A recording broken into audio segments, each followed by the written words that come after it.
छात्राओं, आपका इस चैनल पे स्वागत है। पिछले लेक्चर में जो है मैंने आपको क्रिस्टलाइन ठोसों के 4 प्रकारों के बारे में बताया, जो निम्न है: आणविक ठोस, आयनिक ठोस, धात्विक ठोस तथा सहसंयोजक या नेटवर्क ठोस। उसमें कहीं कहीं मैंने आणविक ठोसों के प्रकार गलती से मैंने बोल दिया है।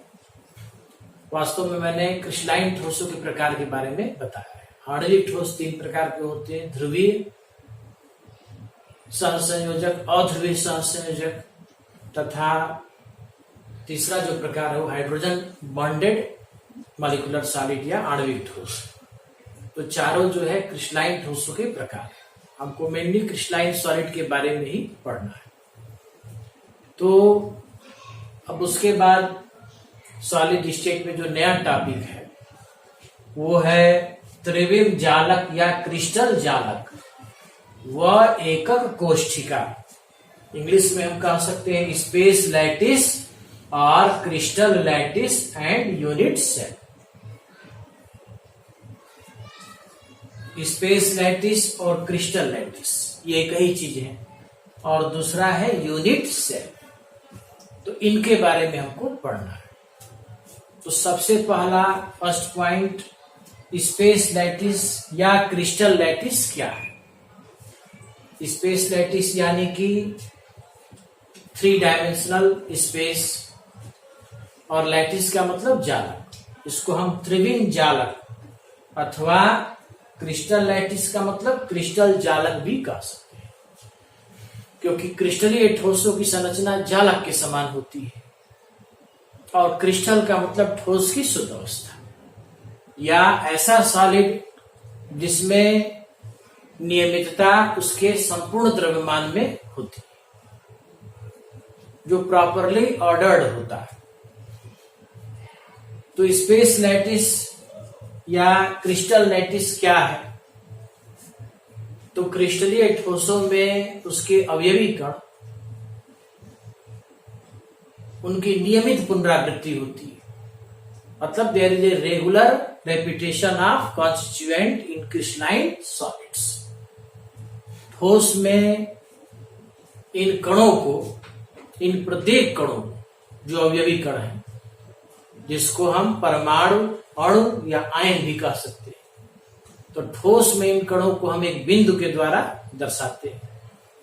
इस प्रकार त्रिविम जालक या क्रिस्टल जालक को हम निम्न प्रकार से परिभाषित कर सकते हैं कि किसी क्रिस्टल की ज्यामिति को दर्शाने के लिए, उसके ज्योमेट्री को दर्शाने के लिए 3 डायमेंशनल स्पेस में परमाणु, आयनों अथवा अणुओं की जो नियमित व्यवस्था होती है, उसी को हम स्पेस लैटिस या क्रिस्टल लैटिस कहते हैं।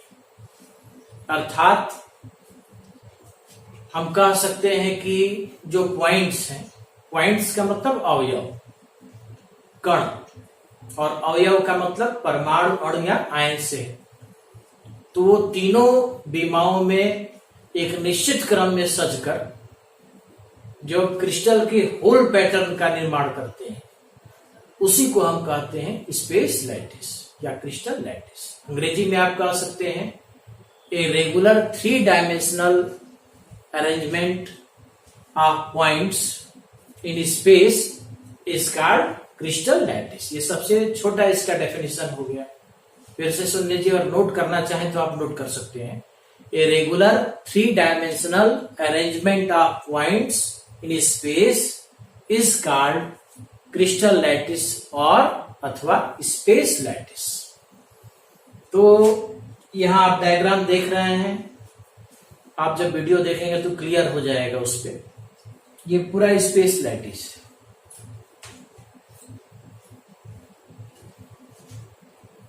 दूसरा जो भाग है उसको हम कहते हैं एकक कोष्ठिका, यानी कि यूनिट सेल।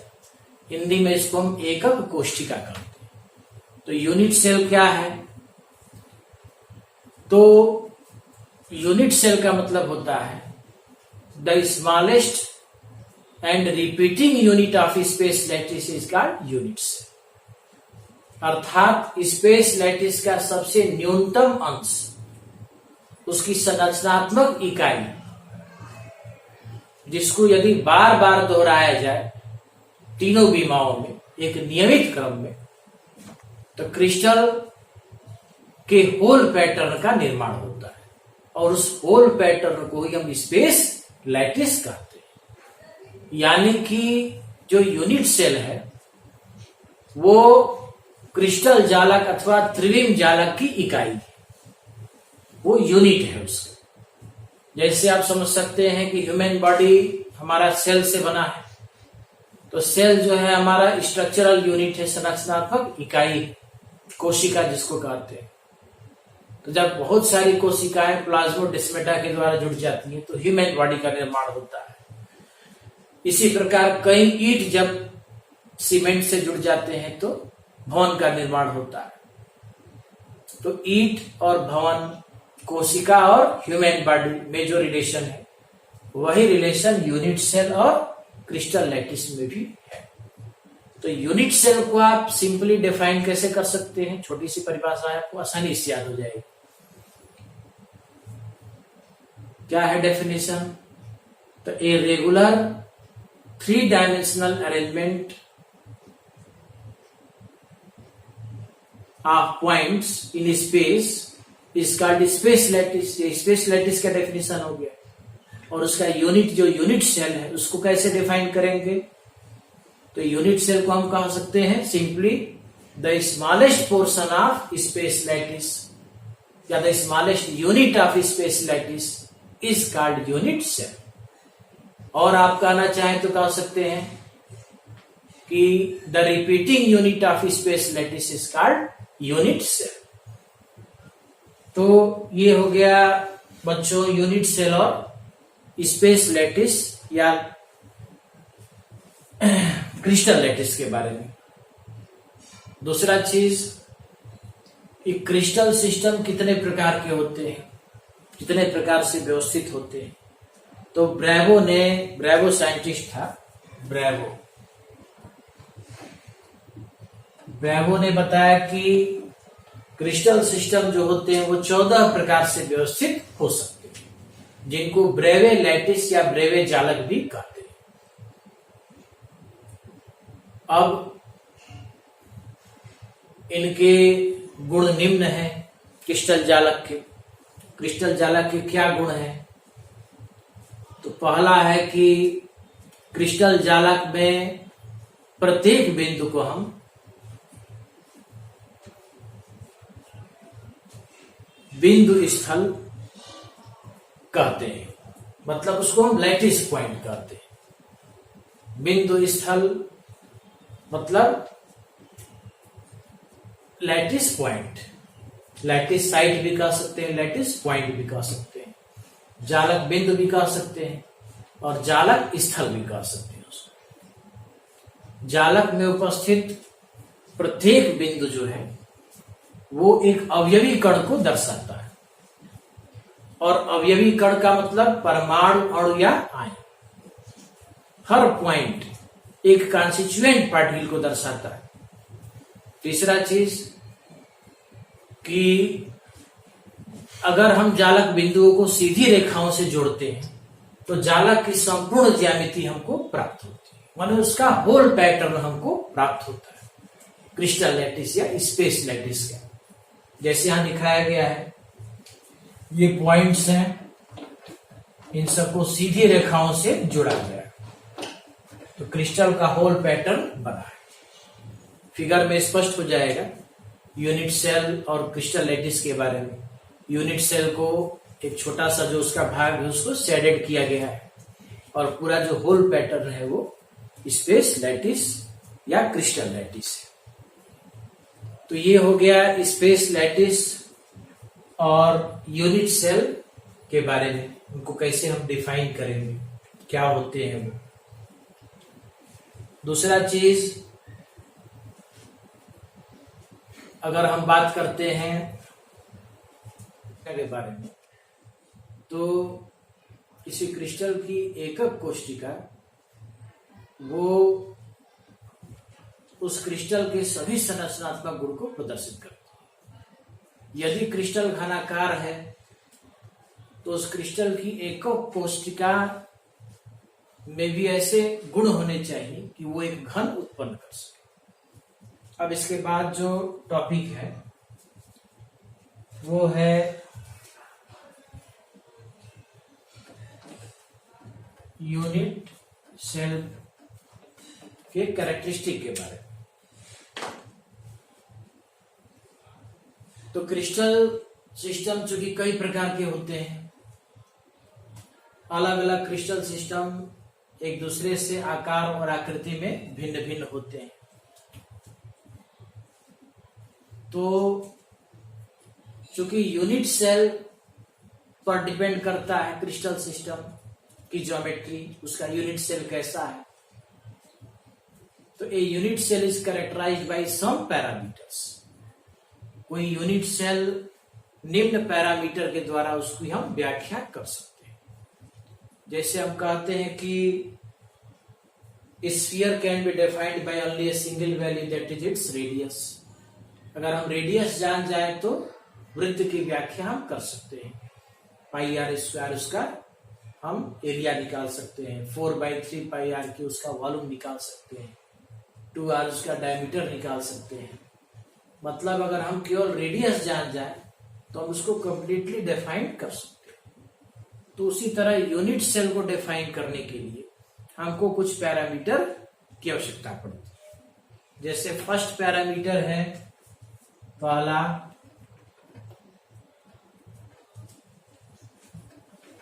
एकक कोशिका की भुजाएं या 3 भुजाएं, 3 डायमेंशनल स्पेस में रिप्रेजेंट करना है। तो 3 भुजा का मतलब लंबाई, चौड़ाई और गहराई हो गया। इसको इंग्लिश में हम कह सकते हैं एजेस और एज लेंथ, यूनिट सेल का भुजा। और दूसरा हो गया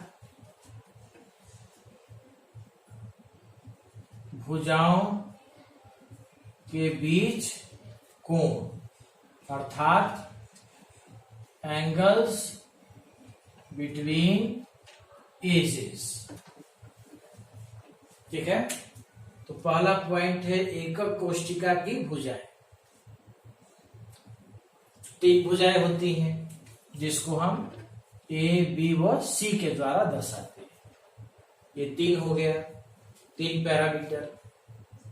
और एंगल बिटवीन द एजेस, भुजाओं के बीच जो एंगल है वो हो गया अल्फा, बीटा एंड गामा।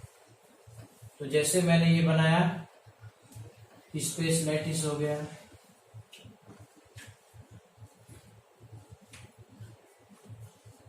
इसको हम ए कहेंगे, इसको बी कहेंगे, इसको सी कहेंगे। बी और सी के बीच जो एंगल है वो अल्फा, ए और सी के बीच जो एंगल है वो बीटा हो गया, तथा ए और बी के बीच जो एंगल है वो गामा हो गया।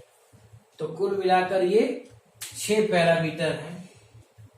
2 प्रकार है, एकक कोशिका की 3 भुजाएं जिसमें लंबाई, चौड़ाई, गहराई, और दूसरा जो है यूनिट भुजाओं के बीच कोण, जो अल्फा, बीटा, गामा से हम दर्शाते हैं।